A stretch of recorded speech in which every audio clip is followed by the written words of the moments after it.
श्री कृष्ण गोविंद हरे मुरारी, हे नाथ नारायण वासुदेवा, हे नाथ नारायण वासुदेवो, हे नाथ नारायण वासुदेवा, हे नाथ नारायण वासुदेवा, हे नाथ नारायण वासुदेवा।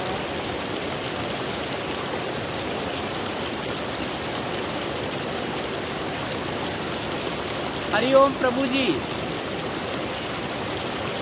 आज फिर एक बार आपके साथ संवाद, हमारे मन की बात और आपके मन की बात।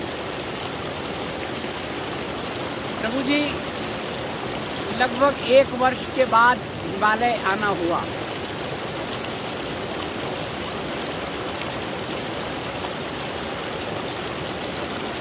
आनंद की स्थिति है और जो हम आनंद ले रहे हैं वो आनंद हम आपके साथ बांट भी रहे।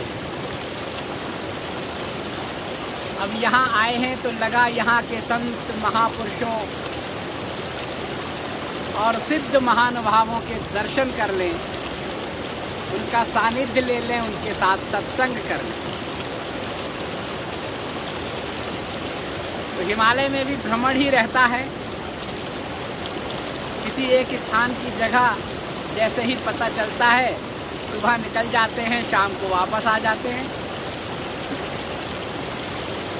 और कल ऐसा हुआ प्रभु जी, पता चला कि नानी माँ आजकल हिमालय में अपने आश्रम में है।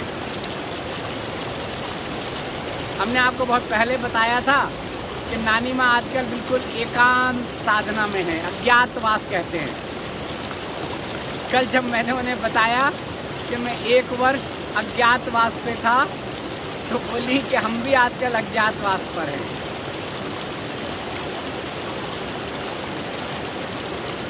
ऐसा है प्रभु जी। कल दर्शन हुए, बातें हुई, हमारे साथ धर्मेंद्र प्रभु जी, चंद्रमोहन जी साथ थे, सत्संग हुआ और माता जी के गुरु के बारे में, नानी माँ के गुरु के बारे में भी चर्चा हुई। मस्तराम बाबा, अवधूत मस्तराम बाबा।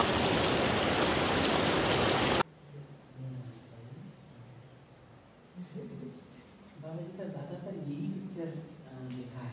हमने तो ज़्यादातर बस यही यहाँ देखा है। इसी तरह से ये बहुत अच्छी ये फोटो है ना। जब हमारे यहाँ आश्रम पे गए थे तो एक जो लोग रहते थे, मतलब हम सब नई चीज़ नए जैसा जा सकती जो बचा दी, तो वो नई ये फोटो अपने घर में रखा।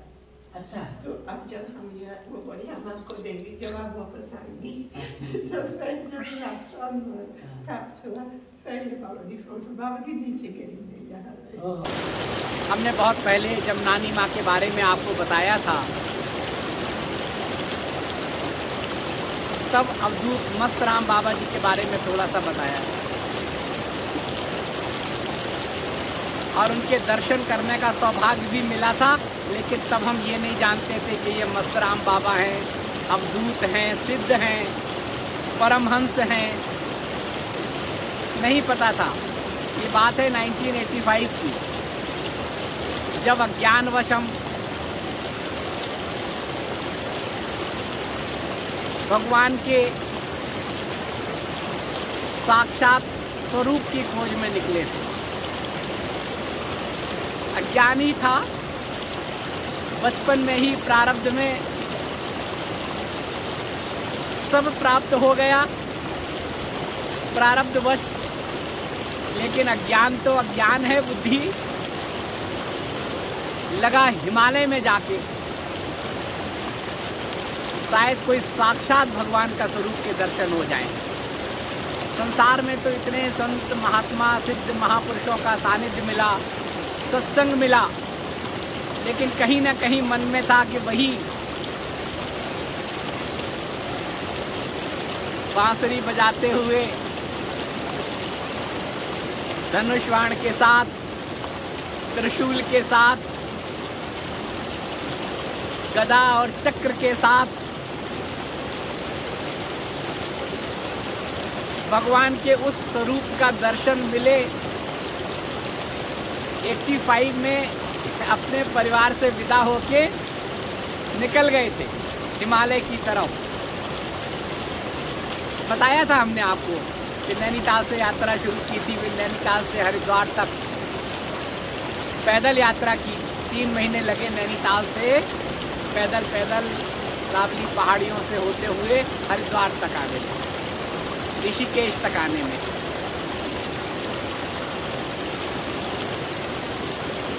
और बहुत सारे संत महात्माओं के दर्शन हुए। बाद में पता चला कि एक गुफा के पास एक झोपड़ी में गंगा जी के उस पार राम झूला के ऊपर जाके एक छोटी छोटी सी झोपड़ी सी थी, कुटिया सी थी, एक गुफा थी और फिर नीचे एक मैदान था बालू का। तो वहाँ कुछ समय विश्राम किया तो वहाँ अवधूत जी के दर्शन हुए। कुछ लोग बैठे हुए थे और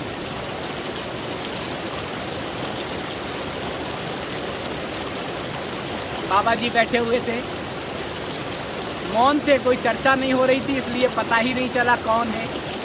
और बिल्कुल शांत भाव से लोग बैठे हुए थे, तो ये लगा कि सब मौन में हैं, शायद कोई विशेष ध्यान साधना चल रही है। हम भी जाकर थोड़ी देर बैठ गए, दर्शन किए और थोड़ी देर बाद वहाँ से उठ के चल दिए। ना पता करने की कोशिश की कौन है, ना ही किसी से विचार विमर्श हुआ। यात्रा तो कुछ और थी, भगवान के उस साक्षात स्वरूप के दर्शन करने की अज्ञान वश।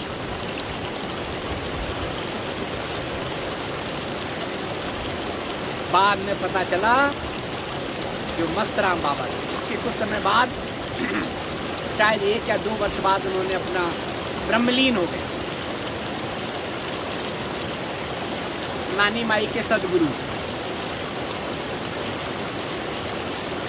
और संतों के बारे में जब हम बात करते हैं तो जो अवधूत होते हैं, परमहंस होते हैं,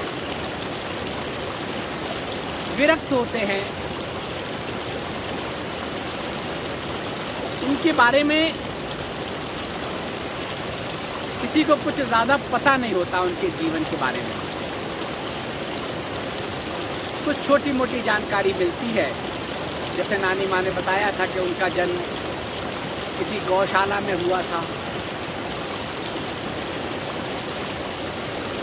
स्कूल में कुछ समय तक शिक्षा ली और 16 वर्ष की अवस्था पर घर से निकल गए, फिर वापस नहीं लौटे। शायद कोई कुंभ का अवसर था, किसी कुंभ में गए थे कहकर कि मैं कुंभ में जा रहा हूँ, और उसके बाद नहीं लौटे। ऐसे बहुत से संत महात्माओं के साथ। स्वामी सुंदरानंद जी के बारे में भी मैंने आपको बताया था। 1947 में जब देश आज़ाद हो रहा था, जश्न मनाया जा रहा था, तब स्वामी जी भीड़ का फायदा उठा के अपने गांव से निकल गए। भगवान को पाने की इच्छा थी, भगवत दर्शन की इच्छा थी, भगवान को जानने की इच्छा थी, और वो उसी आयु में, लगभग 16 वर्ष की आयु में घर से निकल गए। किसी ने सोचा जश्न में जा रहे हैं, और उसके बाद वो घर नहीं लौटे, और वहाँ से बाद में हिमालय आ गए। ऐसे ही मस्तराम बाबा जी हिमालय आ गए, तमाम यात्राएं करते हुए, और उसके बाद ऋषिकेश में एक जगह स्थान पर आके बैठ गए, वो जो हमने आपको बताया। और नानी माँ भी 71 में उसी स्थान पर उनसे मिली पहली बार जब वो इंग्लैंड से आई। उसके बारे में तो हम आपको बहुत सारी बातें बता चुके। तो कल बैठे बैठे नानी माँ से चर्चा हो रही थी, तो बाद में वो अपने गुरुदेव की चर्चा करते थे। सारा श्रेय अपने श्री गुरुदेव को देती हैं। जो भी बात करती हैं सब श्री गुरुदेव का। ऐसा ही होना चाहिए। जब हम आपसे कहते हैं ना, मैं भगवान का, भगवान हमारे, भगवान सबके इसलिए सब हमारे, मेरा कोई नहीं। ऐसे ही सद्गुरु के प्रति समर्पण, सद्गुरु जी के प्रति शरणागति। मैं सद्गुरु का, सद्गुरु हमारे, मेरा कोई नहीं। इसी भाव में रहना चाहिए। 24 घंटे अपने सद्गुरु के ध्यान में, 24 घंटे श्री भगवान के ध्यान में हमें रहना चाहिए। अपने इष्ट के ध्यान में रहना चाहिए। इससे पहले वीडियो में इसकी चर्चा की थी हमने। लगातार कर रहे हैं, दिवाली से अब तक तो यही बात कर रहे हैं। मैं भगवान का, भगवान हमारे, भगवान सबके इसलिए सब हमारे, मेरा कोई नहीं। इसी भाव में जीना।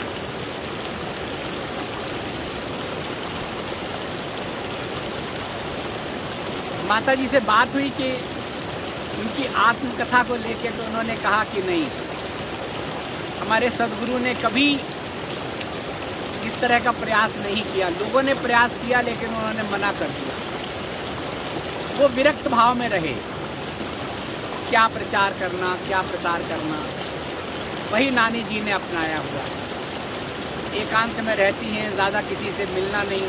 अगर बहुत मिलना होता है, कोई आ ही जाता है, 1 बजे का समय है कि कुछ समय के लिए मिल लेते हैं, उसके बाद चले जाते हैं। ऐसे नहीं कि जब आप चले जाएं मिलने के लिए। और अभी तो उनका एकांतवास चल रहा है।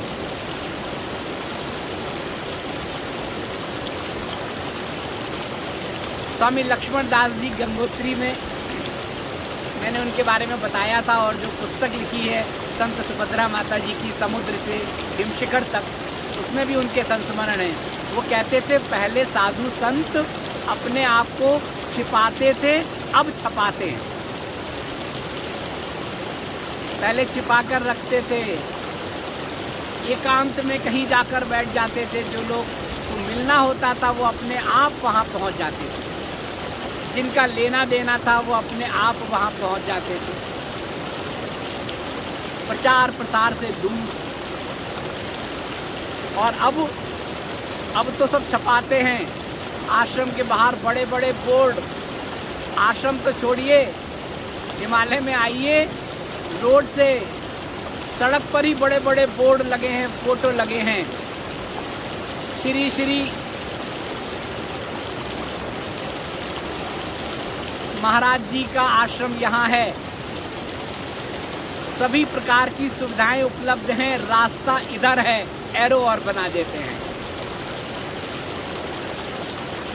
पहले ऐसा नहीं करते थे। लक्ष्मण दास जी भी कहते। मस्तराम बाबा बहुत कम लोग जानते हैं। आप लोगों में तो बहुत लोगों ने उनका नाम भी नहीं सुना होगा। अद्भुत अवधूत और श्री नानी माँ के गुरु। और नानी माँ बताती थी कि जो ऐसे संत होते हैं, ऐसे सिद्ध पुरुष होते हैं, वो ज्ञान भी संकेत में देते हैं। सीधे सीधे नहीं कहते हैं ऐसा करो, ऐसा मत करो, ऐसा नहीं कहते हैं। उनके किसी कृपा पात्र ने एक पुस्तक प्रकाशित की है। बाबा जी गीता जी के 2 और 3 अध्याय की अक्सर व्याख्या करते थे। गीता के 2 और 3 अध्याय के किसी श्लोक को लेके और जब लोग बैठते थे तो उनसे चर्चा करते थे, व्याख्या करते थे उसकी अपनी तरीके से। अर्जुन के संशय को उन्होंने कई तरह से बताया है। उस पर उनके कृपा पात्र हैं, उन्होंने एक पुस्तक लिखी है, उसमें नानी माँ के भी कुछ संस्मरण हैं। नानी माँ ने उन्हें बताया, उन्हें निर्देशित किया, उन्हें गाइड किया, और नानी माँ ने जो बताया उसको लेकर वो पुस्तक, छोटी सी पुस्तक प्रकाशित हुई। उसमें एक संस्मरण है, मुझे अच्छा लगा, आपसे भी शेयर कर लेते हैं। नानी माँ जब वहाँ रहने लगी और बहुत जल्दी उन्हें विशेष कृपा प्राप्त हो गई अपने सद्गुरु की। कुछ और लोग पहले से थे, सीनियर थे, वो महाराज जी के सब काम करते थे, बाबा जी के। लोग आते थे, देश विदेश के भक्त आते थे। नानी माँ चूँकि विदेश से थी, इंग्लैंड से थी, तो वो थोड़ा सा अलग अपने आप को महसूस करती थी। एक कुटिया में लोग आके बैठ जाते थे, नानी माँ भी बैठ जाती थी, प्रयास करती थी। जब 1 वर्ष हो गया, उन्हें लगा कि अब तो मैं सबसे हिल मिल गई हूँ, अब मेरा यहाँ पर अधिकार हो गया है, सद्गुरु की कृपा है, लोगों को पता चले कि मैं भी उनके बहुत निकट हूँ। ये उनके अंदर भाव आया। बाबा जी सुबह च्यवनप्राश की एक गोली खाते थे। एक दिन सब लोग बैठे हुए थे, भक्त बैठे थे, नानी माँ बैठी हुई थी, गुरुदेव बैठे हुए थे, और उनकी एक भक्त जो हमेशा सुबह आती थी, च्यवनप्राश के डिब्बे से एक गोली बनाती थी और बाबा जी को दे देते थे। और नानी माँ बैठी हुई थी, पास में ही च्यवनप्राश का डिब्बा रखा हुआ।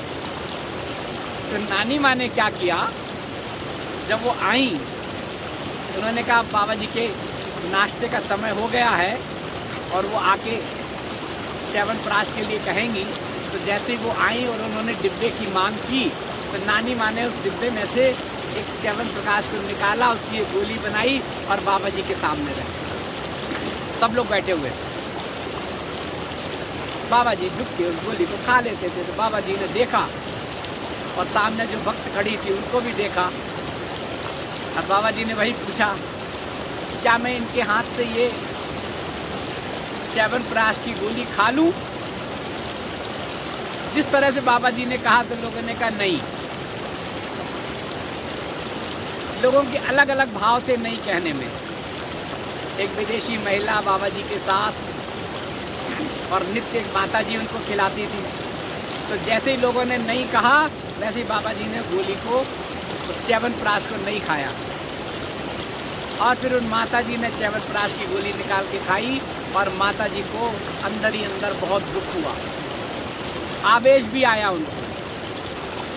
भाव तो उनका ये था कि आज मैं बाबा जी को च्यवनप्राश की गोली खिलाऊंगी, च्यवनप्राश की, सबके सामने। मुझे 1 वर्ष हो गया है, मुझे यहाँ पर सब लोगों ने मुझे आत्मसात कर लिया है। अब जब हुए तो माता जी को लगा, नानी माई को, कि ये तो मेरा अपमान कर दिया बाबा जी। सबके सामने नहीं खाते, कोई बात नहीं, कह देते अभी मेरा मन नहीं है, या अपनी भक्त से कह देते कि तुम मुझे च्यवनप्राश की गोली दो। उन्होंने तो सबसे पूछ लिया और कह दिया कि नहीं, और उन्होंने नहीं खाया। आवेश अंदर से उनको बहुत ठेस पहुंची, दर्द भी हुआ, दुख भी हुआ, गुस्सा बहुत आया, और वो वहां से उठकर चली गई और अपनी कुटिया में जाके बहुत समय तक रोती रही, अश्रुधारा बहती रही। उन्होंने कहा अब मैं बाबा जी से नहीं मिलूंगी, और मिलूंगी भी तो दर्शन करके लौट आऊंगी, प्रणाम करके वार्तालाप नहीं करूंगी। और ऐसा ही हुआ। कुछ दिन तक वो गई, दर्शन किया, वापस आ गए, कोई बातचीत नहीं। उन्हें लगा बाबा जी मुझे बुलाएंगे, समझाएंगे, बताएंगे, कुछ नहीं हुआ। बाबा जी ने कोई चर्चा नहीं की उनसे। अब उनको और ज़्यादा आवेश आया। एक तो मेरा अपमान हुआ, मैंने इतने प्रेम से, इतने भाव से च्यवनप्राश निकाल कर उनको देने का प्रयास किया, उन्होंने नहीं लिया। और अब इतने दिन हो गए हैं अपनी तरफ से बात भी नहीं कर रहे हैं। कुछ समय बाद नानी माई ने बताया कि वो जो एक मैदान से था, बालू का एक स्थान था, वहाँ बाबा जाके बैठ जाते थे। कुछ लोग आते थे, वहीं जाके मिलते थे, धूप भी मिलती थी और बालू में बैठना उन्हें बहुत अच्छा लगता था। बाबा वहाँ बैठे हुए थे धूप में।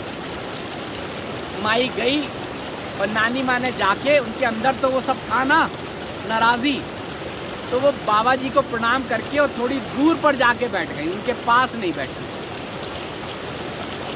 फिर एक कोई भक्त आया, कोई थैला लेके बाबा जी से मिलने, वो बाबा जी के पास जाके बैठ गया। थोड़ी देर वार्तालाप हुआ और फिर वो थैला लेके चला गया, थैला वहीं छोड़ के। अब बाबा जी ने बुलाया, नानी माँ इधर आओ। बाबा जी उनको नानी माँ कहते थे। अभी जरा ये सूख रहा है, जरा गंगा जल का पान कर लूं।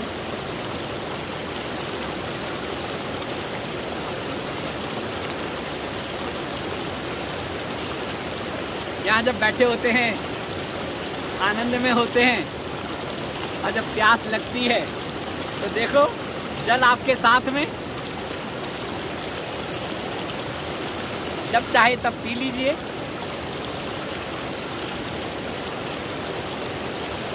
हाँ,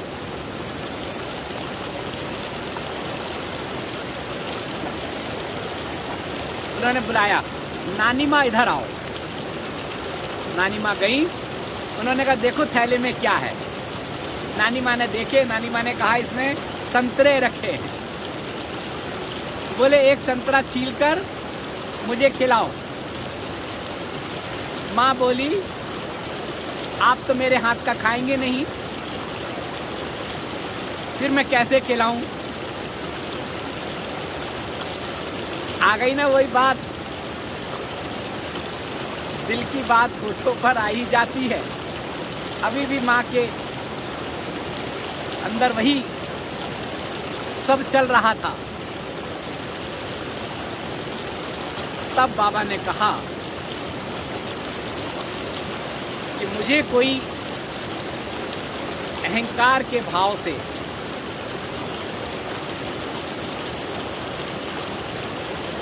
कोई वस्तु देता है तो मैं उसे ग्रहण नहीं करता, और प्रेम से अगर कुछ भी देता है तो मैं उसे ग्रहण करता हूं।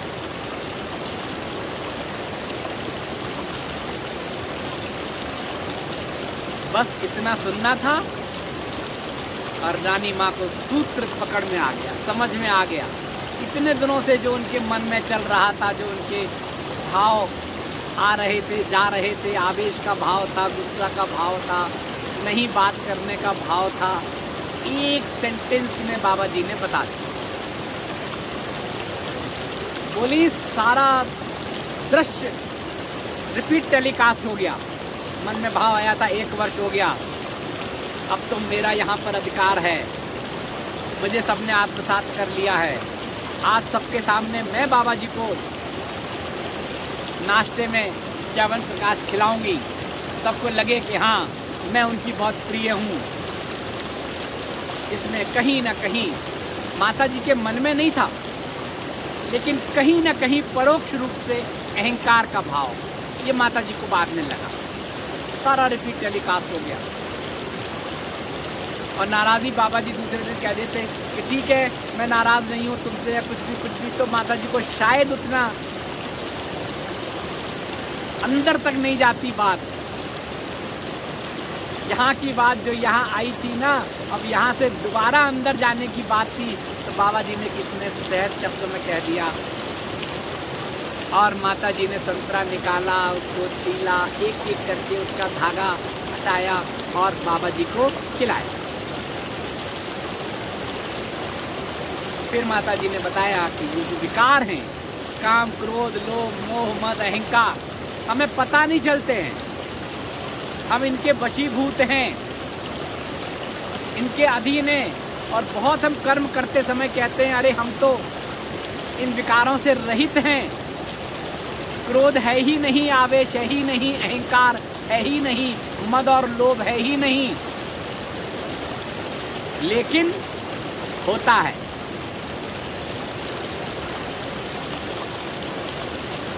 कभी कभी परिलक्षित नहीं होता, जैसे उस दिन हुआ। नानी माँ का भाव नहीं था गलत, अहंकार भी नहीं था। उनको तो ये लगा कि हम बैठे हैं, मेरे पास च्यवनप्राश का डिब्बा रखा है, बाबा जी बैठे हैं, लाओ आज मैं ही गोली बना के बाबा जी को प्रसाद स्वरूप दे देती हूँ। इस सबसे ऊपर उठना चाहिए।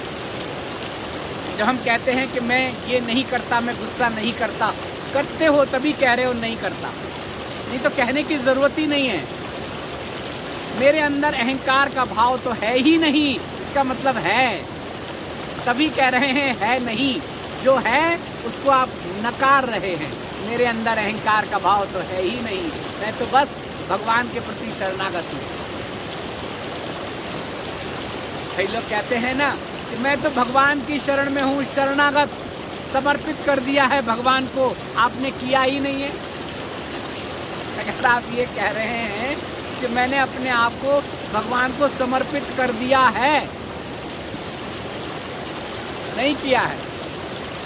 मैंने बताया था ना पहले कि 0 से 99% तक, 99.9 तक समर्पण 0 है। 100% समर्पण चाहिए।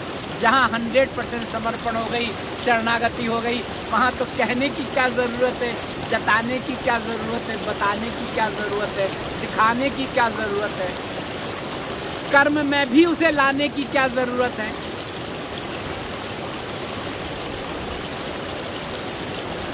और उसके बाद नानी माँ ने जो उनको प्रसाद दिया, घर आके फिर बहुत समय तक उनकी फिर वही अश्रुधारा बहती रही। मेरा ज्ञान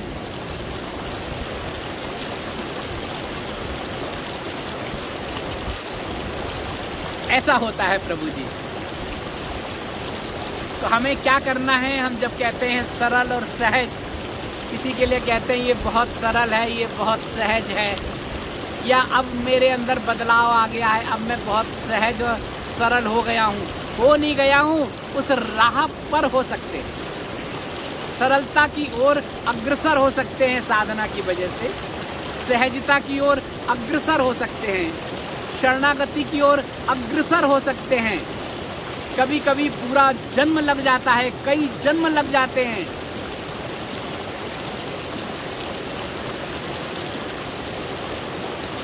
मेरे अंदर अहंकार नहीं है, मेरे कर्म में देखो, लोग कहते हैं, सब लोग कहते हैं कि ये तो बदल गए हैं, इनके अंदर पहले तो बहुत अहंकार था, ईगो था, अब नहीं है।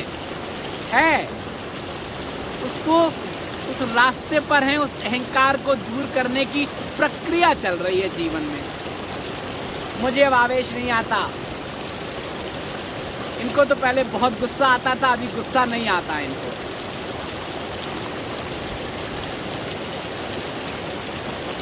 इसका मतलब कि वो अपनी साधना से, अपनी संकल्प शक्ति से, अपने प्रयास से उस आवेश को काबू करने का प्रयास कर रहे हैं। लेकिन वो तो अंदर है ना, मन, अंदर से उसको निकालना हो। मैंने ये छोड़ दिया, मैंने इसका त्याग कर दिया, मैंने परिवार छोड़ दिया, किन्हीं स्थितियों में आकर छोड़ दिया, छोड़ा नहीं है।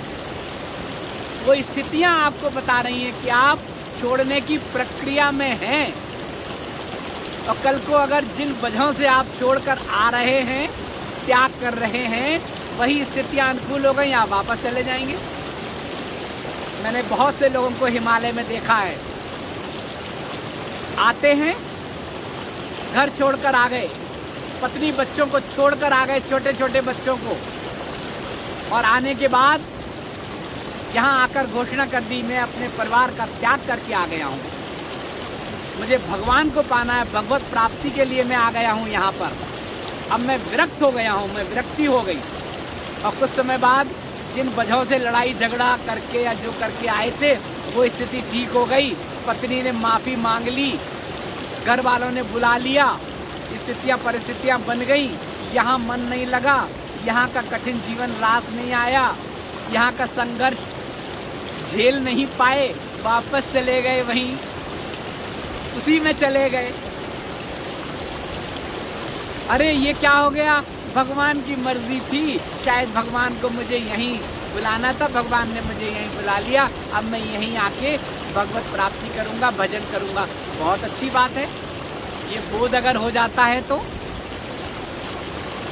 ये तो अच्छी बात है। ऐसा है प्रभु जी, आप कहें मैंने छोड़ दिया,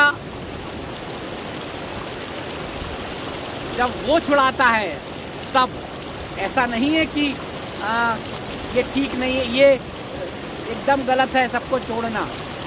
बहुत से संत महात्माओं ने परिवार छोड़ दिया, बहुत से लोगों ने अपने माता पिता को बचपन में ही छोड़ दिया, लेकिन फिर वो वापस नहीं गए, उनको स्मरण नहीं किया, और जब उनको बोध हो गया तो उन्होंने उनको भगवान की तरह उनको दर्जा दिया, गए मिलने वापस। बहुत से संत महात्माओं को मैंने देखा है, बचपन में सबको छोड़ दिया और एक स्थिति के बाद जब उन्हें पता चला, जब उन्हें बोध की स्थिति हो गई, आत्म साक्षात्कार हो गया, पता चल गया मैं कौन हूँ, कहाँ से आया हूँ, कहाँ मुझे जाना है, और उसके बाद उन्हें जब पता चला कि मेरी माँ और पिता है, तो मिलने गए, उनको वही दर्जा दिया, वही भगवान की तरह